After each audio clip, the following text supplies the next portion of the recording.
Consider this. It's your wedding day. You're 12 years old. A stranger 3 times your age is about to become your husband. Music, a man chosen by your father. A man you met only days ago. But that's not the worst part. Before dawn, your mother wakes you. Her hands are shaking as she holds something you've never seen before. A spear. Not a ceremonial replica. A real weapon. One that, if the stories are true, has already pierced human flesh and taken a life in battle. She uses its blood-stained point to part your hair strand by strand, while whispering the same thing her mother whispered to her on her wedding day. Tonight, do not resist. Within hours, you'll be dragged screaming through the streets of Rome while a mob chants obscene verses about what's about to happen to your body. You'll be carried over a threshold smeared with wolf fat, and in a room filled with incense and shadows in front of a bed placed deliberately in the most public part of the house.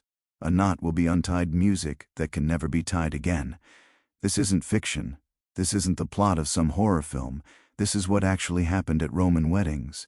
Not hidden in dungeons or whispered about in shame, but celebrated, ritualized, and performed in broad daylight for over 1,000 years. Stay with me for the next few minutes, because when this ritual ends, you'll understand why Rome never needed to hide it. Let's address the elephant in the room first. Eos prima noctis, the rite of the first night. You've heard this music story before. Evil feudal lords, tyrannical kings, the supposed right to bed a vassal's new bride before her own husband could touch her.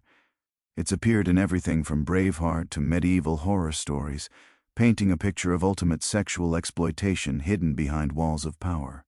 Here's the truth. When it comes to ancient Rome, that specific practice is almost certainly a myth.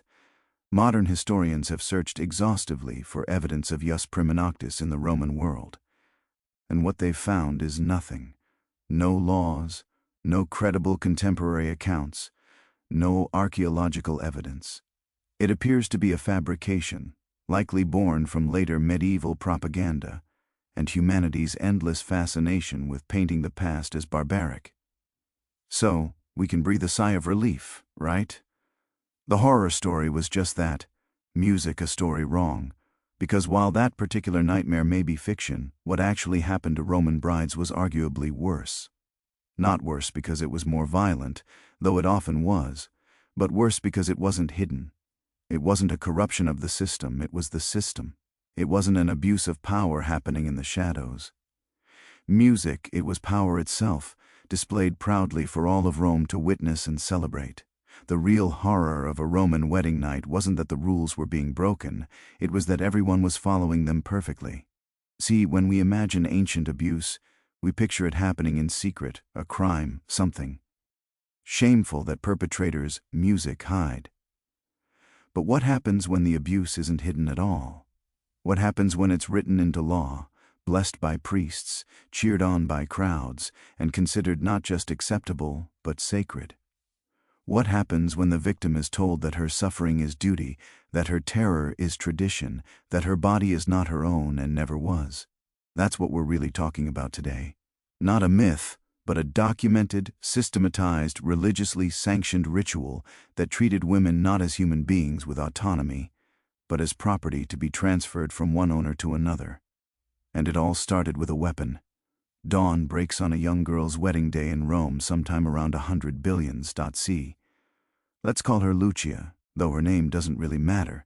This story could be about thousands of girls across centuries of Roman history. Lucia is 13 years old.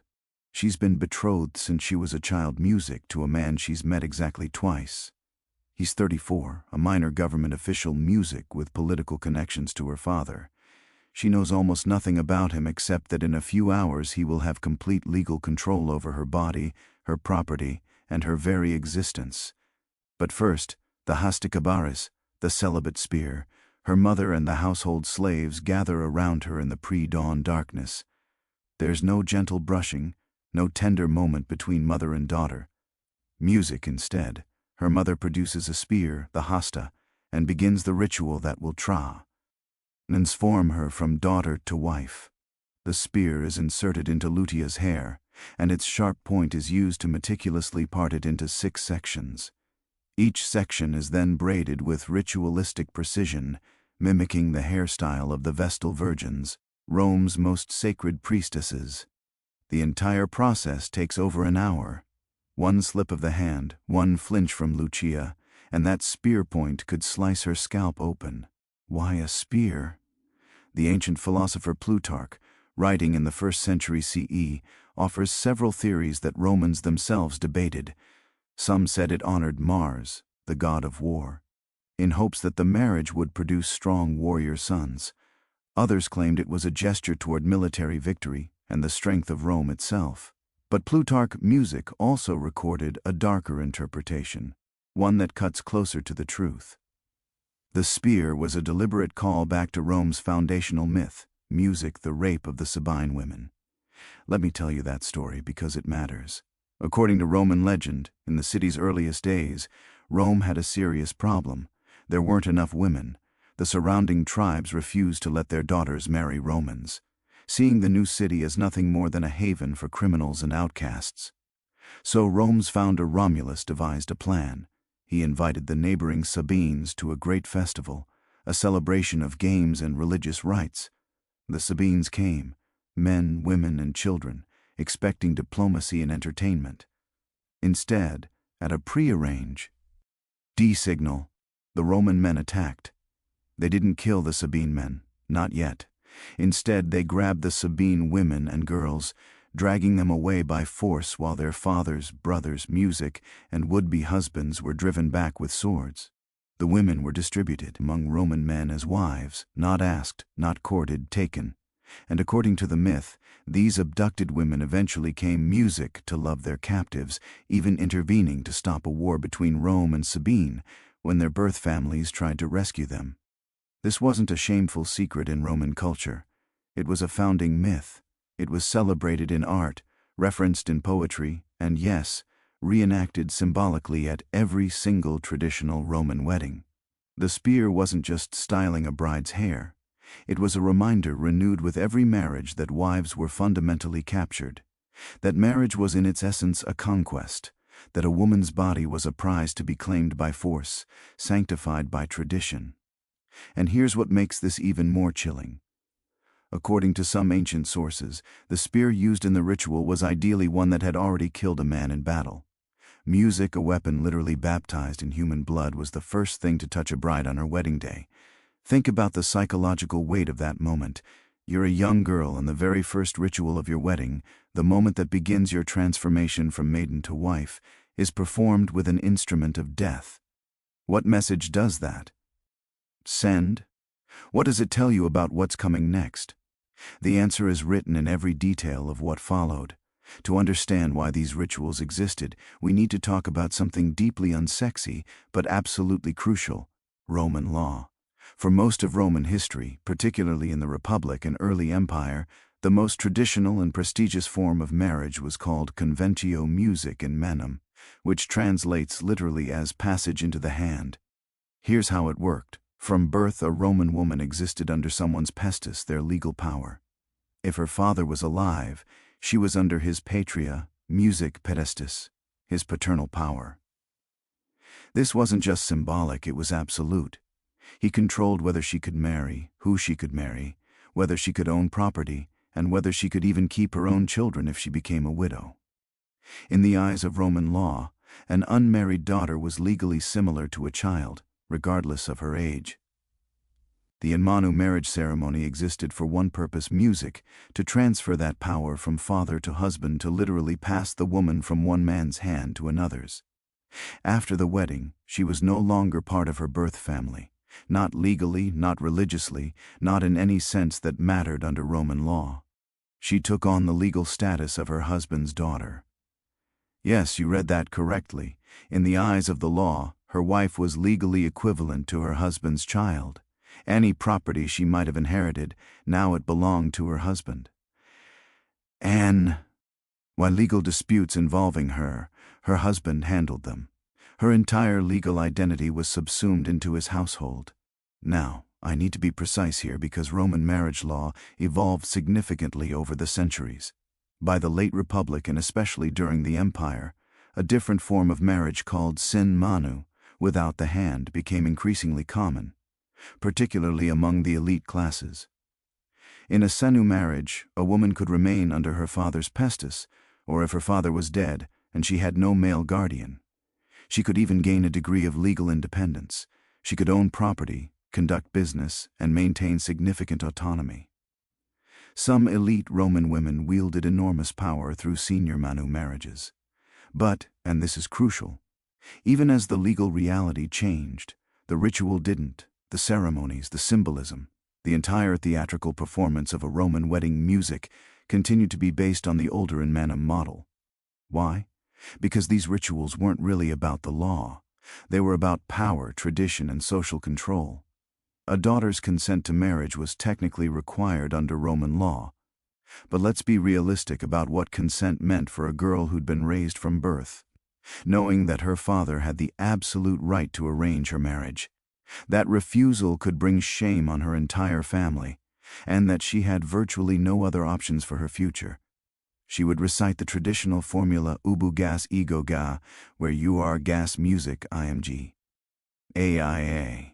On the surface it sounds like a beautiful vow of partnership, but its deeper meaning was clear. Wherever you go I follow, your identity subsumes mine, your world becomes my world. I am joining you, you are not joining me.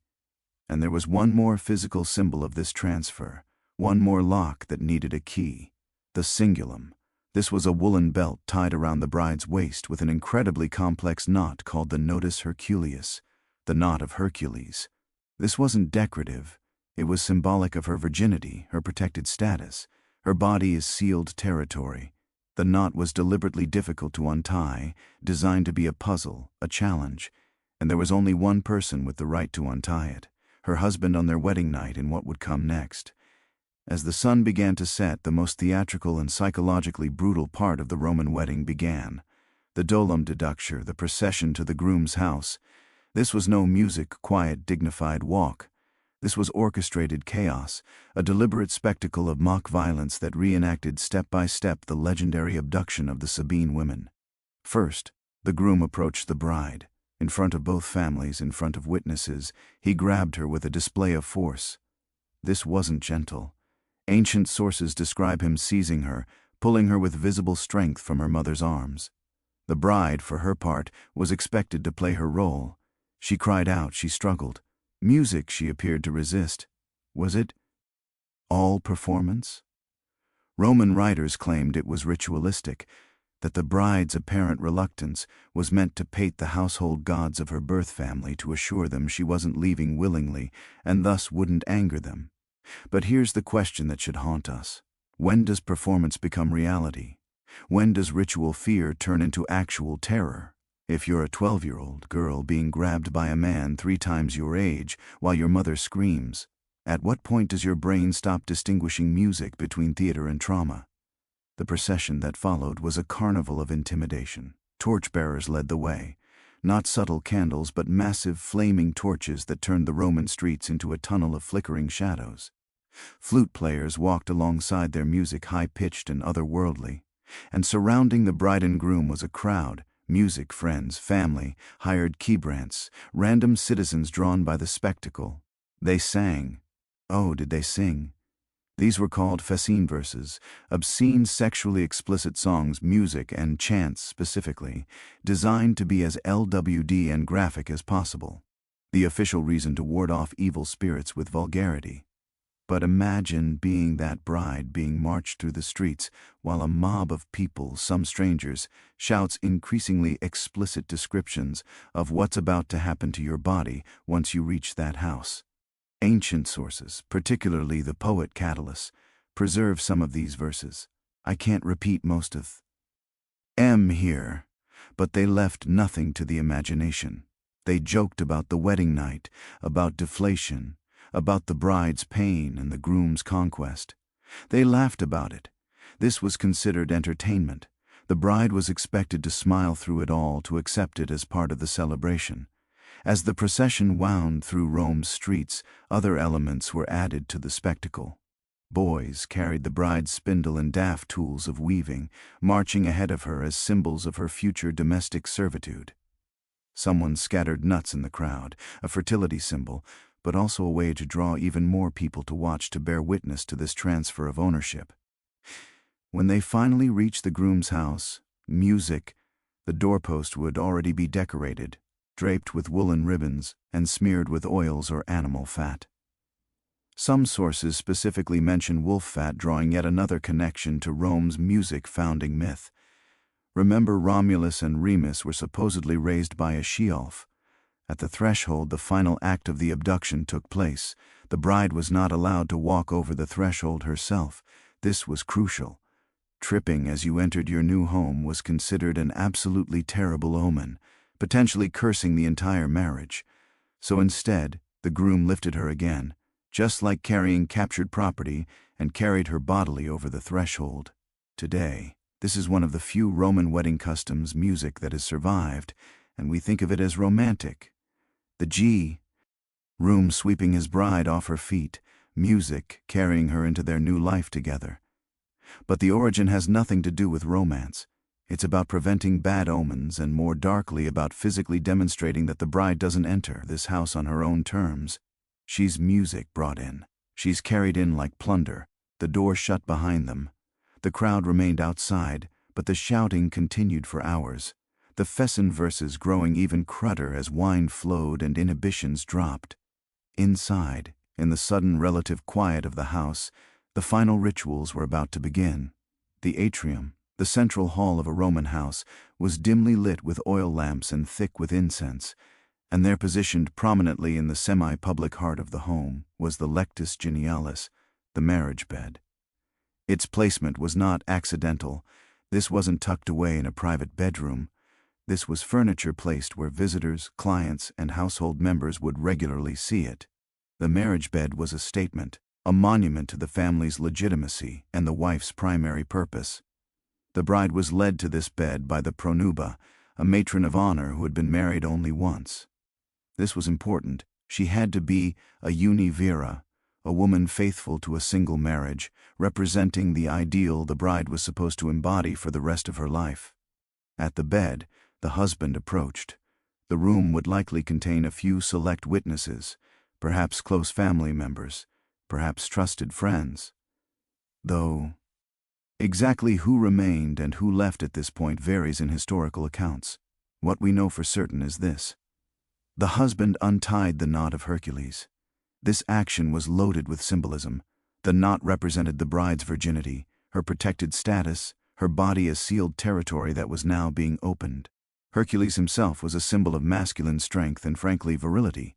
He was famous in mythology for his sexual conquests, fathering dozens of children. The untying of the knot was not meant to be quick. The complexity of the knot meant the husband had to work at it, music had to struggle with it, while the bride stood there waiting. Every second of that struggle was a reminder of what was about to happen, of what she was about to lose. When the knot finally came undone, the bride's tunic loosened, and here we enter the part of the wedding night that history has worked very, very hard to sanitize, to romanticize, to reframe music as something other than what it was. Modern historians, particularly Paul Vane, in his groundbreaking work on Roman sexuality, have characterized what happened next with startling directness. Vane describes the expected consummation as taking the form of what he calls a legal rape. Now, that's a modern historian's interpretation, using modern terminology, not ancient Roman legal language. But Vane chooses that phrase deliberately, and we need to understand why. The concept of ongoing sexual consent within marriage, the idea that a wife has the right to refuse sex with her husband, that her yes must be enthusiastic and freely given each time, that marital rape is a real and prosecutable crime. This concept did not exist in Roman law. It didn't music exist in most legal systems until shockingly recently in human history. In Roman marriage, particularly in the traditional in manum model, a wife's music body was not legally her own. Her husband had the right, even the duty to consummate the marriage. Her role was music to submit. Her feelings about this submission were legally irrelevant. This wasn't a secret. This wasn't something Romans were ashamed of. It was the point. The wedding night consummation served multiple functions, music in Roman society. First, it legally confirmed the marriage. An unconsummated marriage could be annulled. The physical act was the final seal on the contract. Music, second, it established the husband's sexual rights over his wife's body, rights that would continue for the duration of the marriage. Third, and perhaps most importantly to Romans, it opened the possibility of legitimate heirs. The entire point of Roman marriage from a legal and social perspective was to produce children, specifically legitimate male children who could inherit property and carry on the family name. The bride's virginity was crucial because it ensured that any child she bore could be unquestionably attributed to her husband. Her value as a bride was directly tied to her unopened status, her lack of sexual history, her body as unmarked territory. And so on that bed in the atrium, surrounded by incense and shadows, that territory was claimed. Ancient sources are deliberately vague about the specific details of consummation, and modern historians debate exactly how much privacy a couple was afforded. Some sources suggest that witnesses might remain in the room but behind a curtain. Others suggest the couple was left completely alone. The truth probably varied by time period, social class, and individual family customs. But here's what we do know. Whether or not anyone was physically watching, the act itself was performed music, with the full knowledge and expectation of everyone in the house and everyone who had attended the wedding. This wasn't a private moment of intimacy between two people who loved each other. This was a legal requirement, a social obligation, a duty being performed to satisfy family expectations and social norms. For the bride, this first sexual experience would have been many things. It might have been painful. Medical knowledge about female sexuality was primitive, and the idea of ensuring the bride's comfort or pleasure wouldn't have been a priority. It was almost certainly frightening, especially for very young brides, music, who would have had only the vaguest understanding of what sex entailed. But most of all, it was a lesson about her new status, a lesson about her new lack of autonomy, a lesson about what her body was for. And in the morning, there would be proof required. The bloodied sheets from the marriage bed might be displayed, or at least examined, to confirm the bride's virginity. In some periods, and some families, this was done publicly. Her body's most private moment became public evidence. If you've made it this far, you're clearly someone who doesn't shy away from history's uncomfortable truths. This is exactly the kind of content music we create here every single week.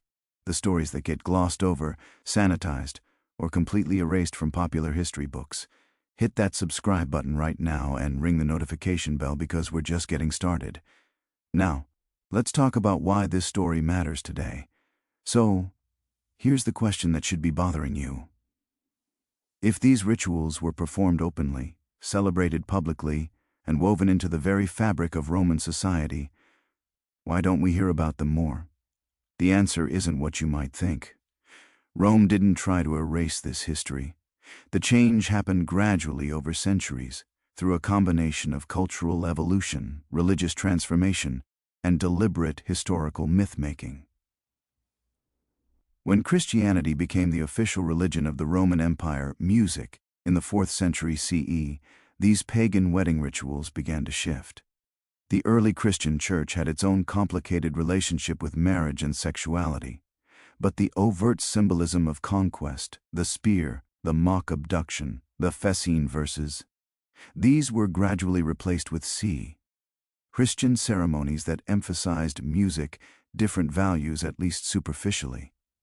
But the deeper transformation happened in how later generations chose to remember Rome.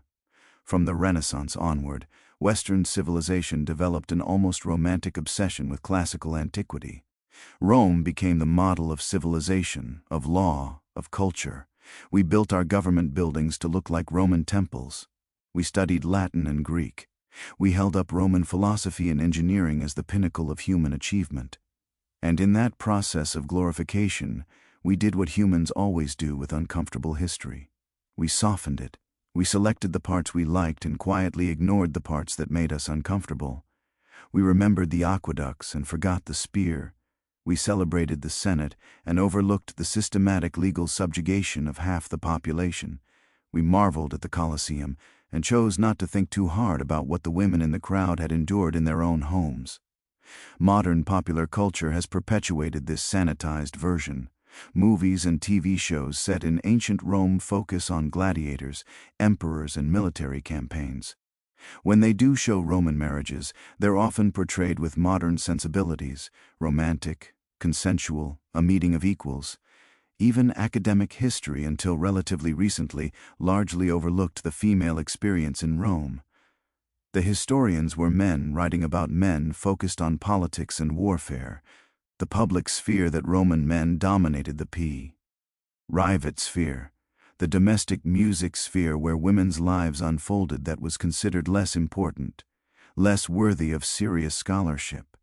It's only in the last few decades that historians like Mary Beard, Sarah Pomeroy, Eve Damra, and Paul Vane have really pushed back against this narrative, using archaeological evidence, ancient letters, medical texts, and legal documents, music, to reconstruct what life was actually like for Roman women. And what they've found is deeply uncomfortable.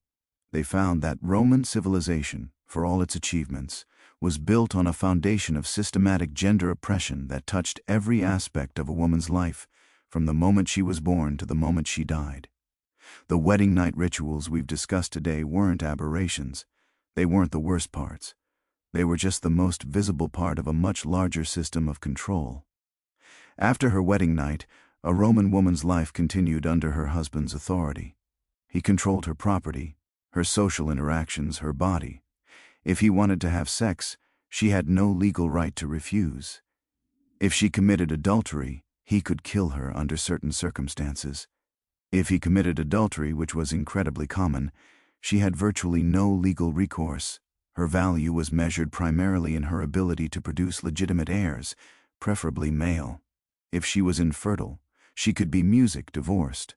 If she had only daughters, she might be blamed for failing in her duty. Her body was a vessel for continuing the family line, not a site of her own pleasure or autonomy. So why does this matter today? Because the echoes of these Roman attitudes about women, marriage, and sexuality didn't die with the Roman Empire. They flowed through the centuries, shaping medieval European marriage customs, influencing the development of Western legal systems, and creating cultural narratives about gender roles, music, that we're still fighting against today. The idea that a wife's body belongs to her husband that persisted in Western law for centuries. Marital rape wasn't criminalized in all 50 U.S. states until 1993. Let that sink music in. 1993, less than 35 years ago. The idea that a woman's primary value lies in her virginity before marriage, music, and her fertility within it, still shapes cultural attitudes across the globe. The notion that marriage is fundamentally about the transfer of a woman from her father's control to her husband's, still embedded in traditions like fathers giving away brides at weddings. We like to think we've moved beyond all this, and in many ways, legally and socially, we have. But understanding where these ideas came from, understanding that they weren't just natural or inevitable, but were deliberately constructed and reinforced through rituals like the ones we've discussed today, that's crucial for continuing to dismantle them. The Roman wedding night, with its spears and its mock abductions and its legal rapes, is a mirror. And what it reflects back at us is uncomfortable. It shows us a society that openly celebrated systems of control that we now recognize as deeply harmful. It reminds us that tradition is often just another word for the way those in power have always maintained their power. But it also shows us something else, that these systems aren't immutable. They can change. They have changed, and they can continue to change. The girl being parted with a spear, being dragged through the streets, being carried over the threshold into a life she had little choice in. She existed. Thousands of girls like her existed across 1,000 years of Roman history. Their experiences were real. Their fear was real. Their pain was real. And the fact that history tried to forget them, tried to soften their stories, tried to turn their trauma into romance, that's real too. So, we remember not to condemn people who lived 2,000 years ago for failing to live up to modern moral standards, but to understand how we got here, to recognize that progress isn't inevitable, to see that the rights and autonomy we have today were fought for, often against systems that claim to be natural, traditional, and sacred. The spear is still there, buried in history. But now, at least, we can see it for what it always was. Not a hairpin, but a weapon. Not a tradition to celebrate, but a truth to reckon with. And that reckoning starts with simply telling the story that Rome never tried to hide, but that we chose not to see. Thanks for watching. If this made you think differently about Roman history, or about history in general, let me know in the comments. What other romantic historical traditions do you think deserve a closer, more honest look? And seriously, subscribe. We do this every week. And next week's episode on the Vestal Virgins. You're not ready for what we found. See you then.